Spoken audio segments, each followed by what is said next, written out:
In the summer of 1990, the world felt like it was holding its breath. One hot August morning, without warning, Iraqi tanks rolled across the border into Kuwait.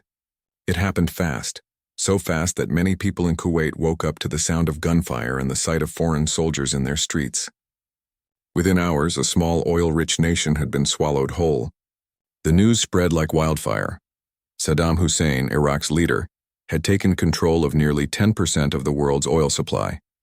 Markets panicked. Gas prices jumped. And in capitals from Washington to London to Tokyo, leaders knew this wasn't just a regional squabble. It was a threat to global stability. At first, many hoped it would blow over. Maybe it was a bluff. Maybe negotiations would work. But days turned into weeks, and Iraq showed no sign of leaving. Instead, more troops poured into Kuwait, digging in, building fortifications, acting like they were there to stay. The United Nations spoke out, demanding Iraq withdraw immediately. Sanctions were slapped on, cutting off trade and money, but still nothing changed. That's when something shifted behind the scenes, not in the headlines, but in quiet rooms filled with maps, radios, and men and women in uniform.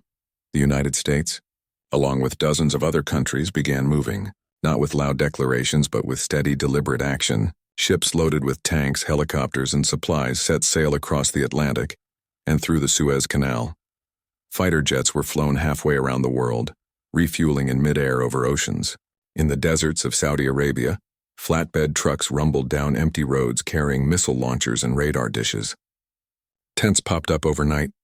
Runways were extended. Fuel pipelines snaked across the sand. What started as a defensive move, Operation Desert Shield, was meant to protect Saudi Arabia from being the next target. But everyone knew it was also the first step toward something bigger. What made this buildup different wasn't just the scale, it was the silence. Unlike past wars where armies shouted and postured, this one unfolded with eerie calm. There were no dramatic speeches from generals on TV, no promises of quick victory, just a slow, methodical gathering of force. And while the world watched news reports showing lines of tanks or rows of soldiers doing push-ups in the heat, very few understood what was really happening beneath the surface, because while the cameras focused on the hardware, the big guns and the camouflage uniforms, a quieter revolution had already taken place inside military command centers. For years, scientists, engineers, and soldiers had been working on something new, a way to fight smarter, not harder. They'd built satellites that could see through clouds and darkness. They'd created bombs that could be steered by lasers onto a single window of a building. They'd linked radar planes, ground units, and fighter jets into one seamless network, so that if a soldier spotted a target, a pilot hundreds of miles away could hit it within minutes. But none of that was visible to the public. To most people, war still looked like it always had, messy, chaotic, and full of guesswork. Even Saddam's generals believed that. They thought they were preparing for a traditional battle. Trenches, artillery duels, waves of infantry. They dug deep into the desert, buried command centers, and spread out their forces, confident that the coalition would pay a heavy price if it dared to attack.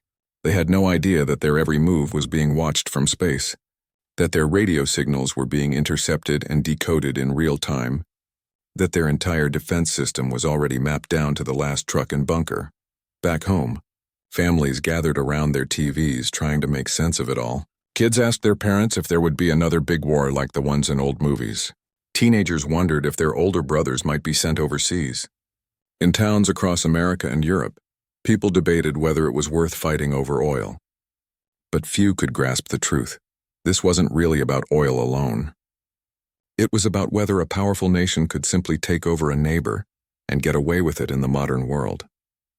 And more quietly, it was about whether the incredible technology built during the Cold War, meant to counter the Soviet Union, would finally be tested in real combat. As autumn turned to winter, the desert grew colder at night, but the tension only heated up. Diplomats made one last push for peace. The UN set a deadline, January 15, 1991. If Iraq didn't leave Kuwait by then, force would be used. The date came and went. Silence from Baghdad. Then on the evening of January 16th, in living rooms and barracks and command posts around the world, people waited. Some prayed. Some double-checked their gear. Others just stared at the clock, knowing that before sunrise everything would change. No one knew exactly how it would unfold. Would it be a long, bloody slog like Vietnam, or something entirely new? What they didn't realize was that the answer was already in motion, high above the clouds, in the cockpits of aircraft so advanced they seemed like science fiction, carrying weapons that could find their targets with near-perfect accuracy. The world was about to witness a kind of warfare no one had ever seen before, and the moment it began, people would understand, in a way they never had, just how far human military power had come, not through bigger bombs, but through smarter eyes, faster decisions, and a level of coordination that made old wars look like battles fought with blindfolds on. But all of that was still minutes away. For now, under a moonless sky, the desert held its breath once more. Soldiers tightened their boots. Pilots ran final checks. And somewhere in the dark, the first planes lifted off. Not with a roar everyone could hear, but with a whisper that would soon shake the world. While the world watched news clips of tanks lined up in the desert and soldiers eating meals under the hot sun, something far less visible, but far more important, was already happening behind the scenes. Most people still pictured war the way it had always been shown in movies. Soldiers charging through smoke, generals shouting orders over radios, bombs falling randomly and causing chaos everywhere. But that image was already outdated. What was really unfolding in the months before the fighting began was a quiet transformation, one that had been years in the making, built not on brute strength but on brains, data, and machines that could see in the dark and hit a target the size of a car from miles away. Deep inside, secure buildings in the U.S., teams of engineers and military planners had spent the last decade quietly stitching together a new kind of battlefield. It wasn't just about better weapons, it was about connecting everything. A satellite orbiting hundreds of miles above Earth could spot a tank moving at night. That image could be sent instantly to a command center in Saudi Arabia. From there, an officer could assign a mission to a pilot in a nearby airbase. Within minutes, a jet could be in the sky, guided by GPS coordinates so precise it could drop a bomb right on that tank, without ever seeing it with the naked eye. This wasn't fantasy. It was real. And it was ready, but no one outside the military really knew. Even many of the soldiers on the ground didn't grasp the full picture. They trained hard, cleaned their rifles, checked their gear, but they couldn't see the invisible web of technology holding everything together. Meanwhile, in Iraq, the opposite was true. Saddam's army was big, nearly 1 million strong, and they had dug in deep. They built fake tanks out of wood and plastic to fool spy planes. They moved their real weapons at night, thinking darkness would hide them. They jammed radio signals and spread their forces across hundreds of miles of desert, believing that if the enemy attacked, it would be a messy, drawn-out fight where numbers and courage would decide the winner. They had no idea they were already visible. High above them, satellites with infrared eyes watched every truck, every tent, every heat signature. U.S. reconnaissance planes flew along the border not to drop bombs, but to listen, to pick up radio chatter, radar pulses, even the hum of generators powering hidden command posts. Special operations teams slipped into Kuwait under cover of night, not to fight, but to mark targets with laser pointers no bigger than a flashlight. These tiny beams would guide bombs dropped from planes flying so high the pilots couldn't even see the ground. One of the most powerful tools wasn't a weapon at all.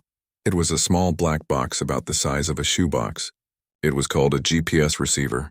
Just a few years earlier, GPS was classified, used only by the military.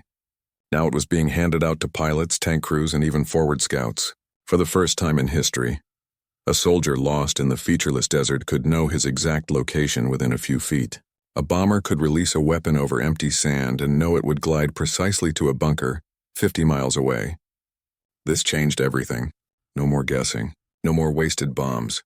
No more fog of war in the old sense. Pilots trained in simulators that looked like something out of a video game, but with real terrain data pulled from satellite photos of Iraq. They practiced flying through narrow valleys, dodging radar and hitting targets so small they'd have been impossible to find in past wars. On the ground, tank crews rehearsed maneuvers using digital maps that updated in real time. If an enemy unit moved, their screens showed it almost instantly. It was like playing a team sport where everyone could see the whole field, and the other team was blindfolded. Yet, to the outside world, none of this was obvious.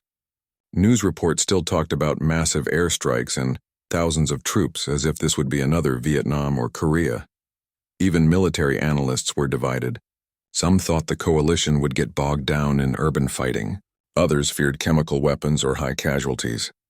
Almost no one predicted what was about to happen, because no one had ever seen anything like it. What made this moment so different wasn't just the technology itself, but how it all worked together. In the past, intelligence, air power, ground forces, and logistics operated in separate silos. Now they were linked. A single piece of information, a radio intercept, a satellite image, a scout's report, could ripple through the entire system in seconds. Decisions that used to take hours or days now took minutes, and that speed created an advantage so huge it was almost unfair. Imagine two boxers in a ring. One can see perfectly, move quickly, and knows every punch the other is about to throw. The other is half-blind, slow, and swinging at shadows. That was the gap between the coalition forces and the Iraqi military by early 1991. And the Iraqis didn't even know they were at a disadvantage.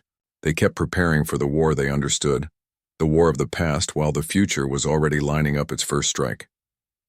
Back home, families saw footage of soldiers writing letters or playing cards in tents. It looked calm, almost routine. But in those same tents, young airmen were studying digital maps on glowing screens, memorizing the layout of Baghdad's air defense sites. Mechanics worked through the night, not just fixing engines, but installing new software that would let jets talk to each other mid-flight. Even the food was different. Meals designed to keep soldiers alert during long missions, packed with nutrients and ready in minutes. The human side of it all was just as important as the machines. Because behind every satellite image, every guided bomb, every line of code, there were people, tired, nervous, determined people, who had trained for years for this moment. They weren't just pushing buttons. They were making split-second decisions that could mean the difference between hitting an empty warehouse or a school. Rules of engagement were strict. Every target had to be verified. Collateral damage had to be avoided at almost all costs. This wasn't just about winning. It was about winning the right way, and that's what made the coming conflict so historic. It wasn't just a show of force. It was a demonstration of control, of precision, discipline, and restraint made possible by technology that had finally caught up with human intention. The world was about to see that war didn't have to be chaotic, that with the right tools and the right values it could be focused, limited, and even surgical. But all of that would only become clear once the first bomb fell. Until then, the desert remained quiet. The machines hummed. The soldiers waited, and the invisible network, built over decades, tested in secret, now ready for its first real test, held its breath, waiting for the order that would change warfare forever. The night of January 16, 1991 was quiet, too quiet. In Baghdad, streetlights still glowed. Families sat in their living rooms watching television, and the usual hum of city life carried on as if nothing were about to change. But high above the clouds, invisible to the naked eye, the first wave of war was already on its way. Two sleek, angular aircraft, so strange-looking they seemed more like something from a dream than a real machine, cut through the darkness without a sound. They were F-117 Nighthawks, the world's first operational stealth fighters, and they carried a message wrapped in steel. The rules of war had changed. At exactly 2:38 a.m. local time, one of those planes released a single laser-guided bomb. It fell silently, guided by a beam from another aircraft below, and punched straight through the roof of Iraq's Central Air Defense Command bunker in downtown Baghdad. The explosion wasn't the loudest the city had ever heard, but it was the most important. In that instant, Iraq's entire early warning radar network went dark. Command centers lost contact with their outposts. Anti-aircraft guns spun uselessly, searching for targets they couldn't see. The sky, once thought to be protected by layers of radar and missiles, was now wide open. What followed wasn't a storm of chaos. It was a carefully choreographed performance, years in the making. Over the next few hours, more than 500 coalition aircraft flooded Iraqi airspace. But unlike past wars, where bombers dropped hundreds of unguided bombs hoping a few would hit something useful, this attack was precise. A bomb would fly down a ventilation shaft. Another would land inside a communications building, while leaving the house next door untouched. A radar station on the edge of the desert would vanish in a puff of smoke.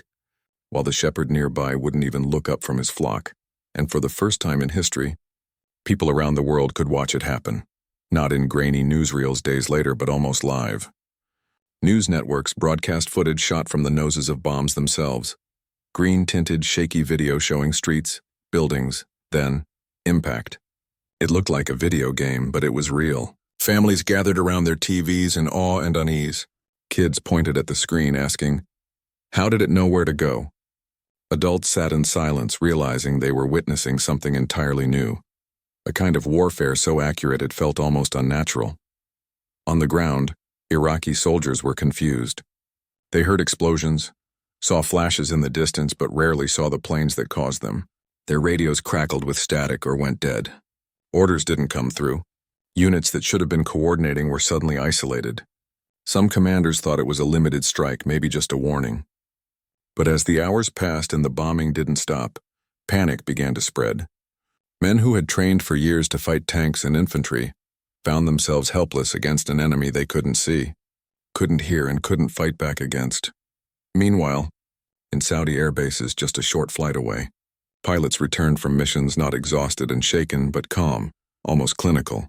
They debriefed with engineers and intelligence officers, reviewing footage, confirming targets were destroyed, and planning the next wave. There was no shouting, no chaos, just focus. One pilot later described it like flying through a city at night with night vision goggles while someone on the ground shines a flashlight on exactly what you need to hit. It wasn't about courage in the traditional sense anymore. It was about trust in the technology, in the team, in the system that had been built to make every action count. What made this moment so powerful wasn't just the destruction, it was the control. Bombs weren't dropped on whole neighborhoods. Bridges weren't blown up just to cause damage. Every target had been chosen carefully. Command centers, radar sites, communication hubs, weapons factories. The goal wasn't to flatten Baghdad, but to disable Iraq's ability to fight back, quickly, cleanly, and with as little harm to civilians as possible. And it was working. By dawn, the Iraqi Air Force, once considered one of the largest in the region, had been grounded. Not because its planes were destroyed on the runway, though many were, but because its pilots had no idea where the enemy was, no orders from command, and no safe place to land even if they took off. Some simply flew their jets to Iran and surrendered, not out of fear, but because they knew the fight was already lost before it truly began. Back in living rooms across America, Europe, and Asia, people struggled to understand what they were seeing. This didn't look like war as they knew it. There were no muddy trenches, no waves of soldiers charging into machine gun fire. Instead, there was silence, precision, and a strange kind of efficiency that felt both impressive and unsettling. Commentators on TV kept saying, "This is not your father's war." And they were right. Even seasoned military observers were stunned. Generals who had fought in Korea or Vietnam watched the footage and admitted they'd never seen anything like it. One retired officer said it was like watching a master chess player take out an opponent in 3 moves, before the other player even realized the game had started. The speed, the accuracy, the coordination, it all pointed to a new era, one where information was more powerful than artillery, and where knowing where the enemy was mattered more than how many tanks you had. But behind the awe was a deeper question. What does it mean when one side can see everything and the other sees nothing? It wasn't just a military advantage, it was a psychological one. Iraqi troops, once confident in their numbers and fortifications, now felt watched, hunted, and utterly outmatched. Morale began to crumble. Desertions increased. Units that had trained for months to hold the line started to wonder if there even was a line anymore, and all of this was happening in the first 24 hours. The world hadn't just seen a new kind of weapon, it had seen a new kind of thinking. War was no longer about who could absorb the most punishment. It was about who could act first, act smart, and act together. The machines were impressive, yes, but it was the human minds behind them. The years of planning, the discipline to use power wisely, that made the real difference. As the sun rose over Baghdad on January 17th, smoke curled from damaged buildings, but the city wasn't in ruins. The streets were quiet. The war had begun, not with a roar of mass destruction, but with a whisper of precision so sharp it cut through decades of military tradition in a single night. And everyone, From generals to schoolchildren understood one thing clearly. From this moment on, war would never be the same again. By late February 1991, the air campaign had done its job, so well in fact that the ground war almost felt like an afterthought. Iraqi forces in Kuwait, once dug in and confident, were now disoriented, demoralized, and cut off from command. Their radar was blind, their radios silent, their supply lines severed. Many hadn't slept properly in weeks, jumping at every distant rumble, never knowing if the next explosion would be a bomb or just the wind. Some units had gone days without food or fresh water. Others had simply packed up and walked away, melting back into the desert or surrendering to the first coalition soldier they saw. Then came the order. The ground offensive would begin. What followed wasn't a slow, grinding push through minefields and trenches like so many had feared. Instead, it was fast, shockingly fast. Coalition forces didn't attack head-on where the Iraqis expected them. Instead, they swung wide, racing deep into the empty western desert in a massive flanking maneuver that caught the enemy completely off guard. Tanks rolled across sand dunes at night, guided not by stars or maps but by glowing screens showing their exact position thanks to GPS. Helicopters darted ahead, scouting and striking with pinpoint accuracy. And all of it moved in near-perfect sync, like a well-rehearsed dance. Within 48 hours, Iraqi frontline divisions were surrounded. Many never even fired a shot. Soldiers who had spent months building sand berms and laying mines found themselves staring down the barrels of M1 Abrams tanks that had appeared out of nowhere. Some raised their hands immediately. Others ran. Very few fought back. Not because they lacked courage, but because they knew it was pointless. Their weapons couldn't reach the enemy before being destroyed. Their orders never came. Their world had collapsed not with a bang, but with a quiet sense of inevitability. Then came the retreat. As Iraqi units scrambled to flee Kuwait and head back toward Iraq, they converged on a single road, Highway 80, stretching north from Kuwait City toward Basra. Thousands of military vehicles, trucks, buses, even stolen civilian cars jammed together in a desperate, chaotic exodus. To those watching from above, it looked less like an army and more like a river of metal flowing through the desert, and that's when the coalition struck. From the sky, fighter jets and bombers targeted the front and rear of the convoy, trapping everything in between. Then came wave after wave of attacks, not on individual soldiers but on the vehicles themselves. The goal wasn't to cause mass casualties but to disable the retreat and prevent Iraq from regrouping. What resulted was one of the most haunting images of the war. A miles-long stretch of burned-out vehicles, twisted metal, and abandoned gear. It became known as the Highway of Death. But here's what many didn't realize at the time. The bombing stopped as soon as the military objective was achieved. Once the convoy was neutralized and no longer a threat, the planes turned back.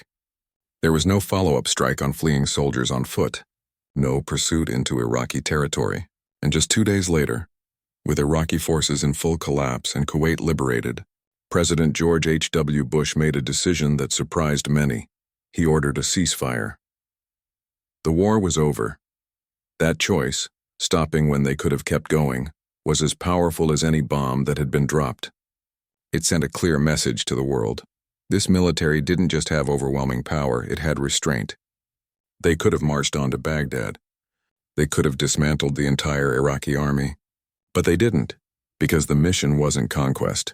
It was restoration of Kuwait's sovereignty, of international law, of the idea that borders shouldn't be erased by force. For people watching at home, that moment was just as revealing as the high-tech bombing runs. It showed that true strength isn't just about how hard you can hit. It's about knowing when not to hit at all. In a world used to wars that dragged on for years, this one lasted just 100 hours on the ground. Coalition casualties were astonishingly low, fewer than 300 lives lost in combat. Iraqi losses were heavy, but mostly among military targets, not civilians, and Kuwait was free. Back in the deserts of Saudi Arabia and Iraq, soldiers who had braced for a brutal fight found themselves packing up instead. Some stood in silence looking at the horizon, trying to process what had just happened. Others wrote letters home, not with tales of heroic battles but with disbelief at how quickly it had all ended.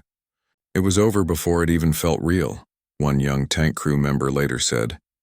There was no victory parade in enemy streets, no dramatic final showdown, just the quiet hum of engines powering down and the slow return to normalcy. Meanwhile, in capitals around the world, leaders were doing their own reckoning. The Soviet Union, once the only rival to U.S. military power, watched in stunned silence. Their own military doctrine, built on mass, armor, and sheer numbers, suddenly looked outdated, even obsolete. Other nations began rethinking their defense strategies overnight. Why spend billions on huge armies if a smaller, smarter force could win in days? Military academies rewrote their textbooks. Defense budgets shifted towards satellites, drones, and digital networks.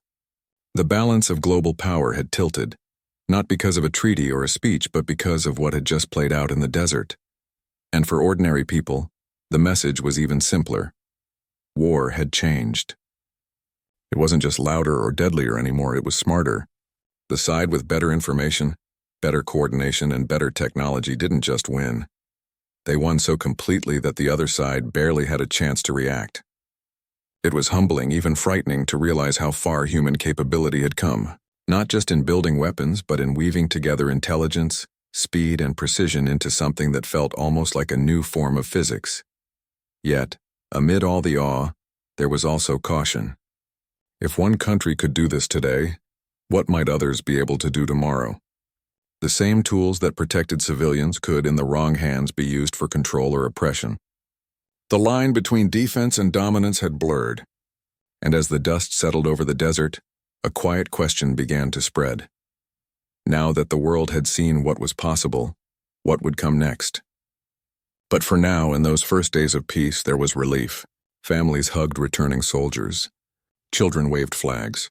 And in Kuwait City, people poured into the streets, weeping, cheering, picking up the pieces of their lives.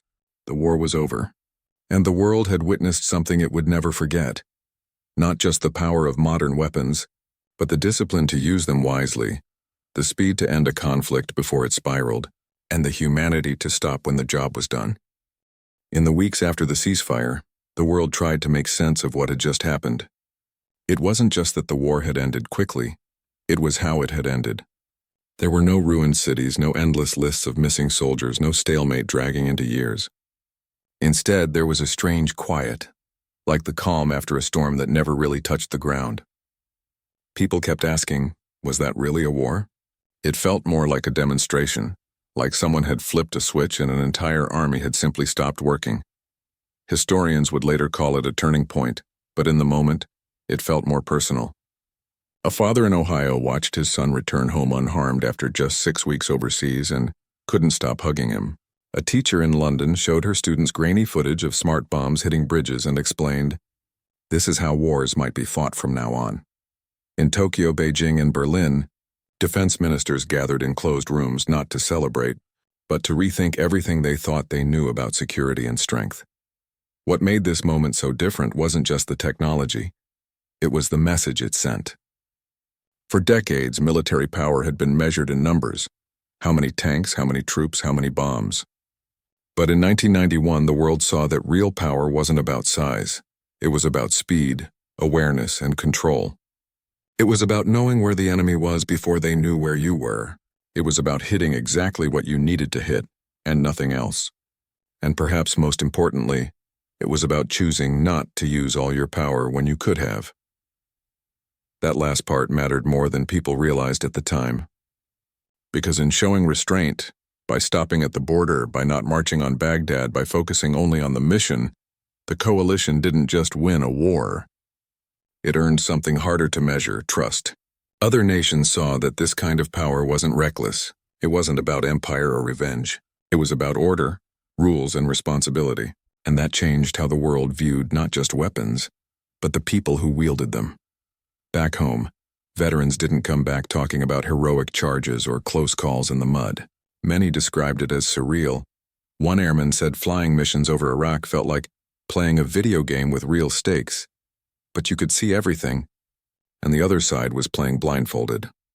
A logistics officer remembered how, for the first time, they could track every crate of food, every spare part, every fuel truck in real time using digital systems. Even the medics had better tools. Lighter gear, faster evacuation helicopters, better communication with field hospitals. War hadn't just become smarter. It had become more human in its precision, even as the machines grew more advanced. But the real impact wasn't just on soldiers. It was on everyone. Kids who grew up watching this war on TV didn't dream of being generals leading charges. They wanted to be engineers, coders, drone operators. They saw that the future of defense wasn't just about courage under fire, but about solving problems with data, design, and discipline. Universities saw spikes in enrollment for computer science and aerospace engineering. Tech companies that had quietly worked with the military suddenly found their innovations in the spotlight. GPS, night vision, digital mapping, all now entering everyday life. Even the way news was reported changed. For the first time, people saw war unfold almost as it happened, not through delayed film reels or censored photos, but through live briefings and cockpit footage. It created a new kind of connection, and a new kind of responsibility. Viewers weren't just distant observers, they were witnesses, and that made the choices behind each strike feel more real, more accountable. Of course, not everything was perfect. In the years that followed, people would debate the long-term consequences, the sanctions on Iraq, the political fallout, the fact that Saddam remained in power. But in that immediate moment in early 1991, there was a rare sense of clarity.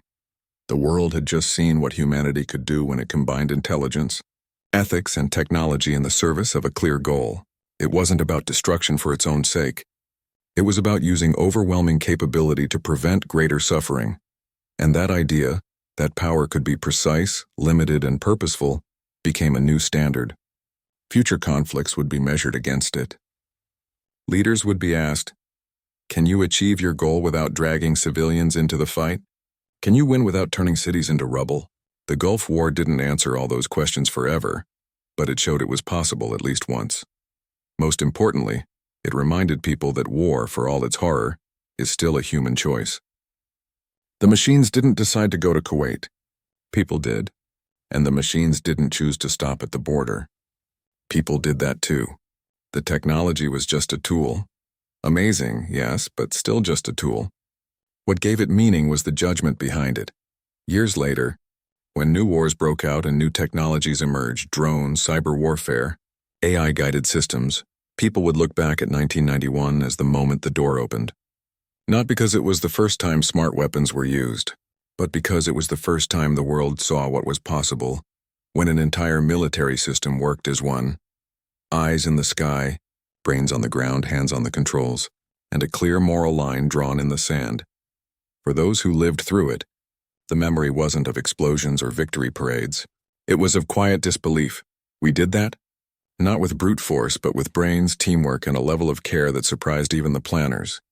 And in a world that often feels chaotic and out of control, that moment offered something rare, a glimpse of human power used not to dominate, but to restore. It wasn't the end of war, but it was the beginning of a new way to think about it. And that, more than any bomb or tank, was the real legacy of those 100 hours in the desert.